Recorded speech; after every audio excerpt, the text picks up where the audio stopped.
ওই আমার একটু সান্ত্বনা দিবেন, আমার বউটা গেছে গা। এরা না করে আপনি আমার কইতেছেন কাবিনের টাকা দিয়ে কিস্তি দিতে। মাইনসে ঠিকই কয়, কিস্তির স্যার ম্যাডাম গো শরীরে হৃদয় বলতে কিছু নাই গা, পাষাণ হেরা। ভাই ভাই ভাই এদিকে আহেন, এদিকে আহেন। আহেন আহেন, আপনারে তো খুঁজতেছি। বুঝলাম না, আপনাকে বাড়ি গেছিলাম তো, দেখলাম আপনিও নাই, ভাবিও নাই। কই গেছিলেন? কিস্তির টাকা দেন। কিস্তির টাকা কি আপনি আমারে দিছেন? আপনি আপনার ভাবিরে দিছেন, ভাবির কাছে গিয়া চান। বুঝলাম না, ভাবিরে দেওয়া আপনারে দেওয়া তো একই কথা, দুইজনকে আবার আলাদা নাকি? আচ্ছা ঠিক আছে, ভাবির লগে কথা কইতে হলে ভাবির ডাক্কা নিয়ে আসেন, তার থেকে কিস্তির টাকা নেই। ওই কই আমি কেমনে কমু? ওই তো আমার তালাক দিয়া চলে গেছে। কি কন? তালাক দিল কেন? আর তাছাড়া তালাকের সাথে কিস্তির টাকার কি সম্পর্ক? এই কিস্তির টাকা লেগেই আপনার ভাবির লগে আমার দিন রাত ঝগড়া বাজ্যা থাকতো। রাগের মাথায় আমি ওরে তালাক দিলাম, ওই উল্টা আমারে তালাক দিয়া বাপের বাড়ি গেছে গা। উফ, কি যে ঝামেলা করেন আপনারা। আচ্ছা, ভাবির কাবিনের টাকা কি আপনি শোধ করছেন? না। ঠিক আছে, তাইলে ওই কাবিনের টাকা থেকে আপনি কিস্তির টাকাটা পরিশোধ করে দেন, পরে তার সাথে আপনি প্লাস মাইনাস করে নিয়েন, কোয়েন যে কিস্তির টাকা দিয়ে দিচ্ছি। আপা, আপনি কি মানুষ? আমার সংসার এদিকে ভেঙে গেছে গা, আর আপনি পড়ে আছেন এখন আপনার কিস্তি নিয়া। ওই আমার একটু সান্ত্বনা দিবেন, আমার বউটা গেছে গা। এরা না করে আপনি আমার কইতেছেন কাবিনের টাকা দিয়ে কিস্তি দিতে।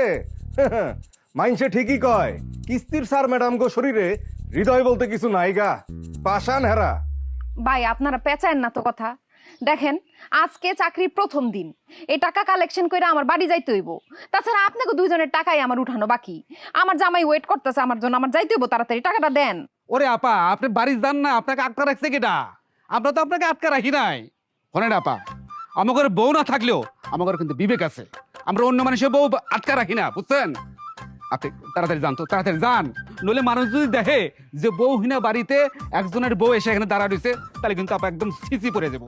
আরে বাবা, আমি তো আরেকজনের বউ হিসেবে আপনাদের বাড়িতে আসি নাই, আমি কিস্তির ম্যাডাম হিসেবে আসছি। কিস্তির টাকা পরিশোধ না করে স্যার আমি যাবো না। ওরে বাবা, খুব ভালো কথা। তাহলে আপনি ফ্যামিলি কথা বলতেছেন কিছু না, যে আপনার স্বামী বসে আছে, আপনার তাড়াতাড়ি যাবো সন্ধ্যার আগেই। শোনেন আপা, be professional. O, be professional. আমার প্রফেশন আমাকে আপনি বুঝাইতে আসতেছেন না? ঠিক আছে, বুঝছি।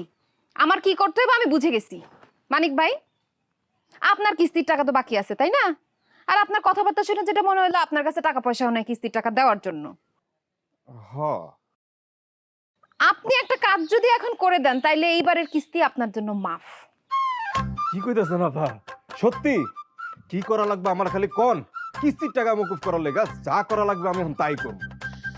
সিরাজ ভাইয়ের ঘরের যে চালটা আছে না, এটা একটা একটা করে খুলে ফেলান, তারপরে এই চাল বিক্রি করে আপনাকে কিস্তির টাকা আমি পরিশোধ করে দিতেছি। এই মানিক, তুই কি করতেছিস? হ্যাঁ, এই ম্যাডামের কথা শুনে তুই আমার ঘরের টিন খুলতেছস? হ্যাঁ, আমরা সিরাজ ভাই, আমার কিস্তির টাকাটা মকুব করা লাগবে। এই মানিক, এই খারাপ ভাই, আমি দুজনেই কিস্তি দিয়ে দিতেছি, তুই চুপ কর, দাঁড়া টাকা নিয়ে আসি। তাহলে তো হয়ে গেল। টিন পুরান, আপনার বাড়ির টিনটা কিন্তু আবার নতুন আছে। এই যা এই যে 2000 টাকা নেন। শোন, সামনের কিস্তি টাকা কিন্তু তুই ব্যবস্থা করবি, আমি কিন্তু দিতে পারবো না। সিরাজ ভাইয়ের কিস্তি হইল, মানিক ভাইয়ের কিস্তি হইল। আসি তাইলে। বাবা, আর দয়া করে আসেন না, আর কিন্তু টাকা দিতে পারবো না। ভাই, সময় মতো আমি আবার চলে আসবো। আসসালামু আলাইকুম। মাফ করেন আপা, মাফ করেন। ঠিক আছে। সিরাজ ভাই, আমিও জায়গা যা।